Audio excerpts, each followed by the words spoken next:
បានជំរាបសួរពុកម៉ែបងប្អូនអរគ្នាចឹងនៅក្នុងរាត្រីនេះពន្លឺចេញមកបកស្រាយនៅក្នុង status មួយចំនួនដែលខ្ញុំបានផុសថ្មីហ្នឹងពីការចាក់ចេញពីក្រមក្មេងខ្មែរនិយាយទៅហ្នឹងហើយអ្វីដែលខ្ញុំចង់ចេញមកបកស្រាយប្រាប់បងប្អូនអរគ្នាហ្នឹងនិយាយពីការចាក់ចេញមួយដល់វាជាផ្លូវមួយដែលខ្ញុំអត់ចង់ចាក់ចេញដូចគ្នាបាទហើយខ្ញុំគ្រាន់តែមកម្ដងនេះចង់រំលឹកពីអនុស្សាវរីយ៍ដែលខ្ញុំជាមួយនឹងក្មេងខ្មែរបានធ្វើជាមួយគ្នាកន្លងមកកើពន្លឺចេញវីដេអូបកស្រាយពីការបែកបាក់ក្រុមក្មេងខ្មែរ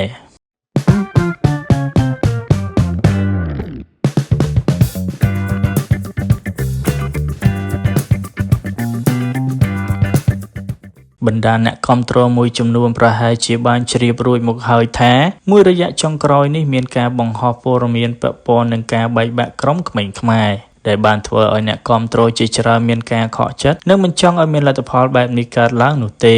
យ៉ាងណាក្តីពាក់ព័ន្ធនឹងការប្រកាសបែកក្រុមនៅលើเพจផ្លូវការរបស់ក្មេងខ្មែរកាលពីថ្ងៃទី24ខែកក្កដាឆ្នាំ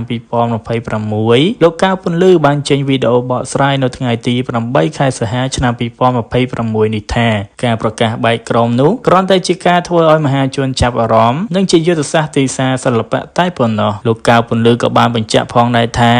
ក្មេងខ្មែរកំពុងត្រៀមចេញអាល់ប៊ុមថ្មី My Way 3ក្នុងពេលឆាប់ខាងមុខនេះបានជំរាបសួរពុកម៉ែបងប្អូនអរគ្នាចឹងនៅក្នុងរាត្រីនេះពន្លឺចេញមកបកស្រាយនៅក្នុង status មួយចំនួនដែលខ្ញុំបានផុសថ្មីហ្នឹងពីការ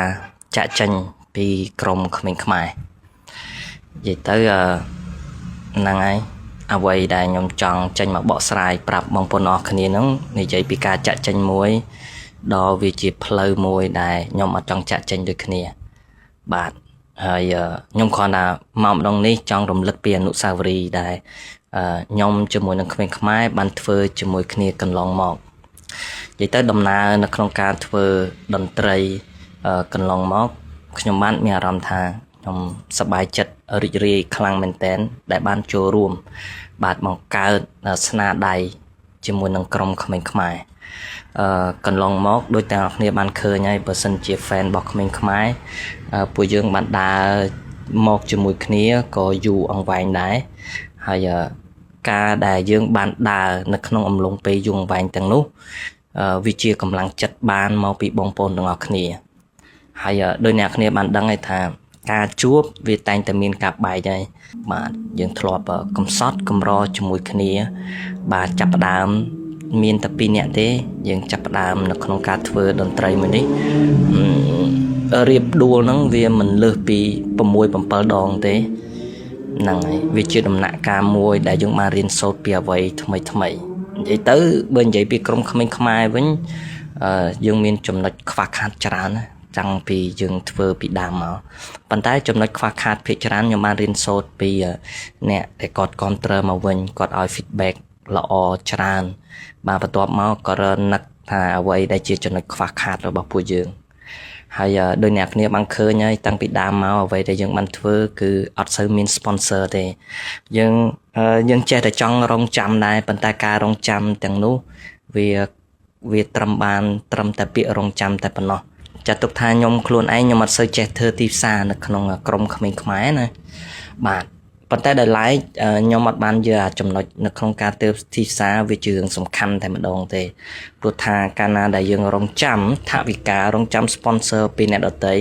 ម្ល៉េះហើយអត់មានស្នាដៃឲ្យអ្នកគ្នារហូតដល់បច្ចុប្បន្នភាពនោះទេអញ្ចឹងសរុបសេចក្តីមកបាទការចាក់ចេញមួយនេះវាគ្រាន់តែជាការចាប់ផ្ដើមតែប៉ុណ្ណោះព្រោះថាអ្វីទាំងគ្នាបានស្ដាប់បាន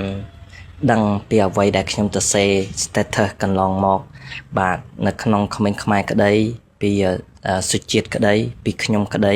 គ្រាន់តែការធ្វើប្រេងជូនអ្នកទាំងអស់គ្នាតែប៉ុណ្ណោះអាល់ប៊ុមក្មេងខ្មែរ My Way 3នឹងចេញហើយអ្នកនរគ្នាអញ្ចឹងសូមអភ័យទោសទៅអ្នកនរគ្នាផងហ្នឹងហើយពួកយើងអត់តន់បានទៅណាទេ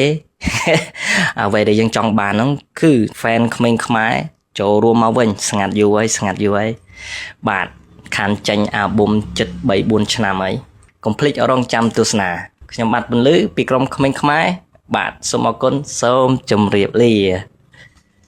ជាមួយនឹងគ្នានេះផងដែរលោកកៅពន្លឺនិងលោកសុជាតិបានធ្វើការសុំទោសចំពោះមហាជនជាពិសេសបណ្ដាអ្នកគាំទ្រចំពោះការបង្ហោះដែលធ្វើឲ្យមានការយល់ច្រឡំនិងបង្កឲ្យអ្នកគាំទ្រមានការព្រួយបារម្ភ